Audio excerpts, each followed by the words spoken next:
So then part of that is being able to hear opposing views without being threatened. It's okay if somebody expresses an opinion, even if they come at it with like a kind of a passionate, even maybe a contentious tone. You can just set yourself back. Again, you do not have to accept anything in your life that you don't want to, even if they think that you should. Like, you just have your boundaries, right? Like, go right back to that boundary thing. You can just have your boundary wall so that that thought comes and sits right there on the other side of the fence. And you can decide if you want to open the gate for that thought or not. But at least hearing it, that's how we learn something, is by something challenges our current way of believing things. We want to challenge that confirmation bias that we have, where we have a belief and we are only scanning for things that prove that belief, and we just completely skip over things that don't believe it. That's how we get caught in cults. That's how we get caught in manipulative, abusive relationships. That's how, right? So it is important that you can hear a thought, but you do not have to let it be in your life. It doesn't have to become part of your rituals in life. It doesn't have to be part of anything. You can let them have their experience and just listen and be like, that's super interesting. So for example, I'm not pro-abortion, right? Like, I love babies. I believe in women having choice, but I think the choice is way before kill the baby or not, right? Like, I think it's way before that. But one of the most interesting conversations I've had was with an OBGYN who was pro-abortion. And she told me all kinds of facts and truths and stuff about how abortions work, the statistics, all the things, that it made me change how I talk about abortion with people who are pro-abortion. She and I were able to find a commonality on like why deeply, why we believe each side that we believe in, and why we would vote the way we would vote. And at the core of it, I realized we actually do have the same core values. It's just, again, how we solve the problem. What we think the solution is different. Where the problem goes awry is different. So, but because I understand her, she now was willing to listen to me. I'm now able to be like, okay, well, maybe we're not fighting for a solution that people are willing to hear. We need to fight the problem out here. Those kinds of things.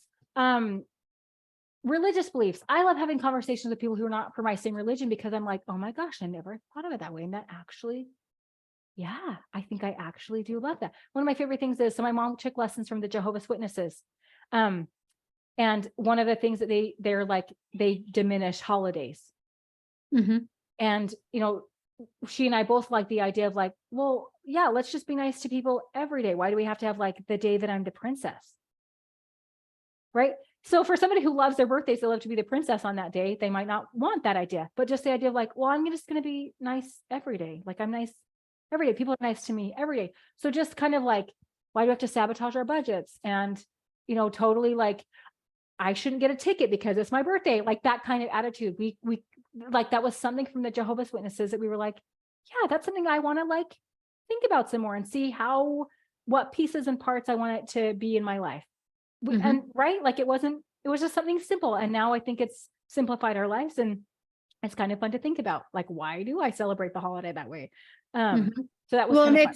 It's interesting to think about, like, how many times have we used the word interesting this whole conversation? But what is fun to think about, right, is just like you said with the whole holiday thing, there's so many things that we do because it's just the way we do it. We don't really know why we do it. We don't really know what the reason behind it was. And it always reminds me of that story that we hear, like I've heard it a million times. I don't know, maybe you haven't, but the woman calls her mom and says, how do I cook a roast? And she says, well, you cut it in half and then you put it in the pot and you fry it on each side, and then you put the other half in and you fry it on the side. Then you put it, and she tells her the whole thing. And she's like, well, who taught you how to do it? Well, my grandma taught me how to do it. Okay. So she moves on. And then she's like, wait a second. Why are we cutting it in half? Why don't we just put it all in? Like, I wonder, why we do that. I don't know. That's just the way grandma always did it. That's just how we do it. Well, she went to grandma because she wanted to know, like, why did you cut the roast in half? And she's like, because it wouldn't fit in the pot that I had. Yeah. That's why I cut it in half. It wasn't because it's more tender. It gets the crispy, like blah, blah, blah, like none of that. It was, 75 years ago, when she was cooking a roast, the roast was bigger than the pan she had to cook it in. And so she cut it in half. And the generations of women that she taught, they just did it that way without even asking any questions. Now, maybe you decide that that's just how you want to do it because that's how you've always done it and you like it and it brings you warm, fuzzy feelings about grandma. That is totally fine. But that's the reason you're doing it, is because it's bringing you warm, fuzzy feelings of grandma. It's not because that's the way you cook a roast.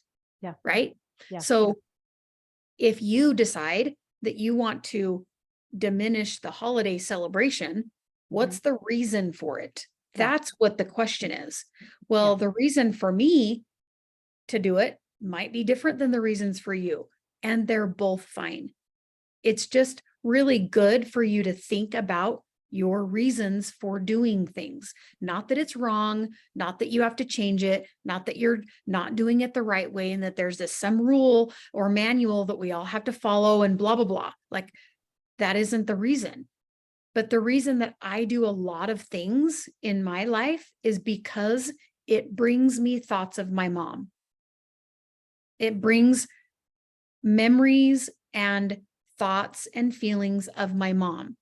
And I want those feelings and thoughts as much as I can because she's not here and hasn't been for most of my life. So I'm going to do things the way that I do them because it brings me thoughts of my mom. And I like it that way.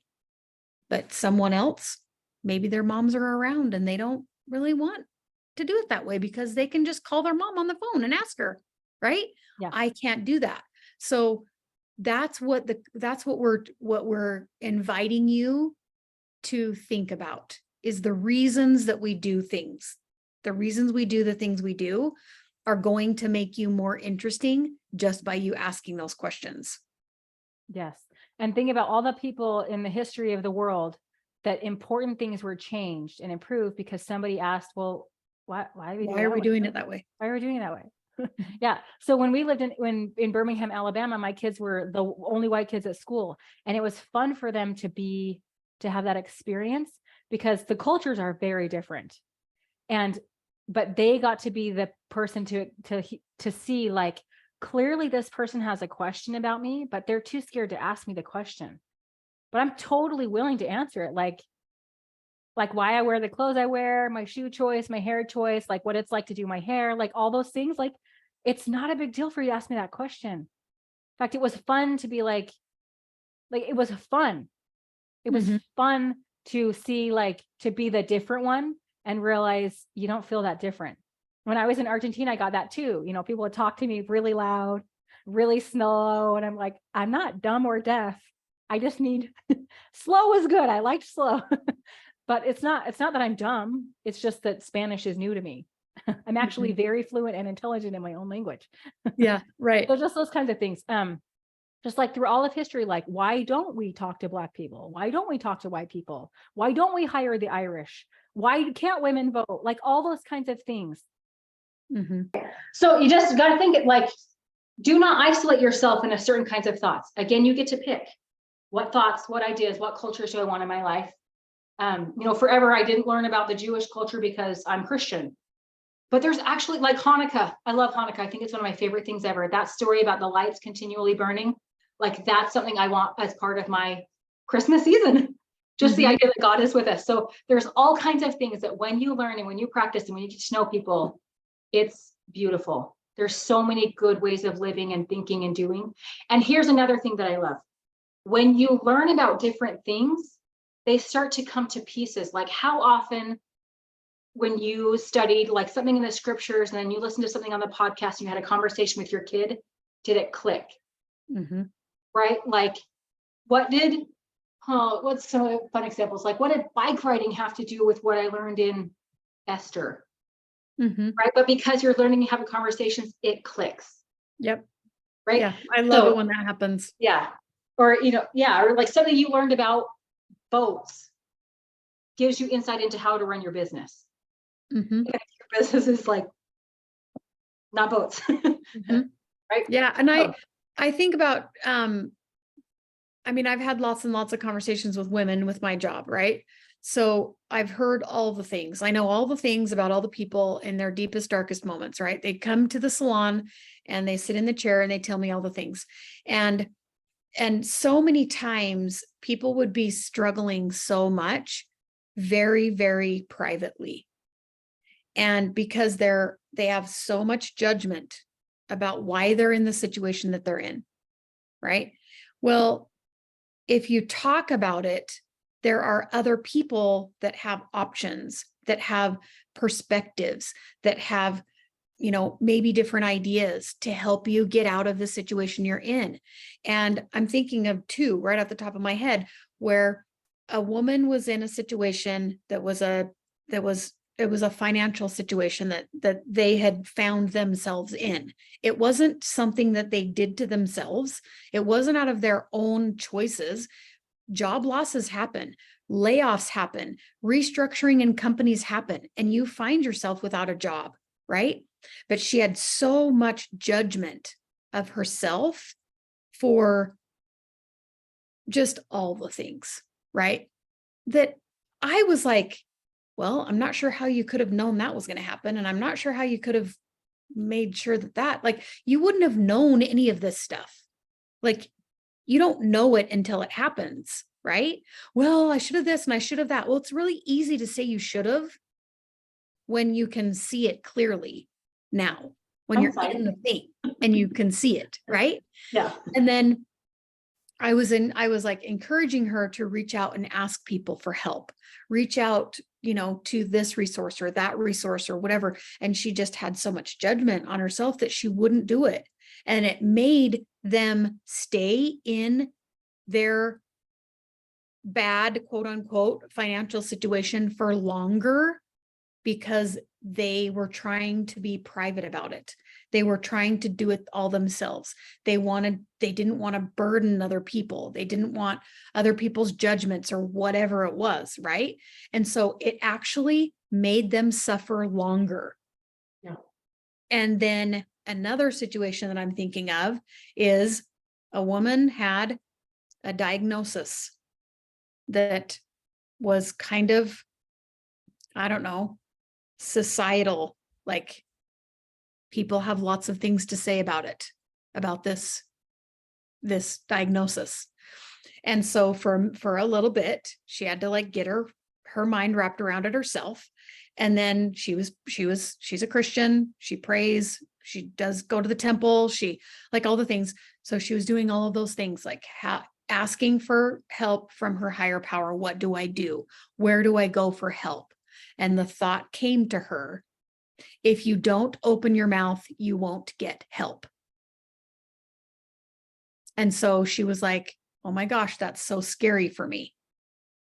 But she couldn't deny that it came from a higher source. She could not deny it in the moment that she had asked for something and she received an answer that was scary to her.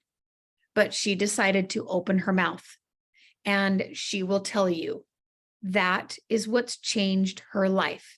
It's gotten her the help that she needed. It's gotten her the medication that she needed. It's gotten her counseling that she's needed. It's gotten her help as far as, other people that help her with the situation. Like it has brought in so many resources for her to open her mouth and talk, whether it's talk about it, whether it's ask for something, whether it's whatever it is, but open your mouth. You are not going to receive the help you need unless you open your mouth. So I have those two situations where people are good. They want to help. We want to help each other. And I think that we know the support systems that we have that will be those people. We know who we can be vulnerable to if it feels vulnerable. And we know where the resources that we have to go to for help. And honestly, that's why you and I are doing this. Yeah. Because we want everyone watching to know that we are a resource. You have so much knowledge in your field. I have so much knowledge in my field. We're bringing them together so that we can reach more people and bring in more resources, because that's what we want to do. And that's what we know helps. the world become a better place is by offering resources, opening our mouths. Yes, yes. Okay, let's do a fun little plug. Anybody who's listening, if you have a specialty in something, whether it's professional or amateur, right? If you can be like either a director or an actual helper in something, put it in the comments. Do a sales pitch, do your elevator sales pitch right now. Like, what is Yes. it that you can help people with? What's something that you love to teach people about? Or what's something that you specifically want to learn about? Again, that what skill, if you could learn it and to do it well, would make the biggest influence in your life. Put out the billboard, I'm looking for this, or I can Yes. help with this. Do it right now, just do it. Yes, this is your plug to pitch your thing in the comments. Like, what do you help people with? Not only to help people, to find your clients, to find your people that you can help, but so that people can find you and so that Ruth and I can bring you on and have a conversation. So there's multiple reasons why we want you to start putting your things in the comments. Yeah, and it doesn't have to be like you're a professional coach right now. Like, even if you are just either you did it or you don't do it anymore, or you just studied it and you have lots of good, you can just give good directions for people. Like, I'm not a boundaries coach, but I've had to focus on boundaries so much. I can give you resources for boundaries. So just anything like that, just share something, and it can be a little celebration of something that you've learned it, you've studied it, you've done work, and it's, you can now point people in a good direction. And it's changed your life. Yes. Okay, fine.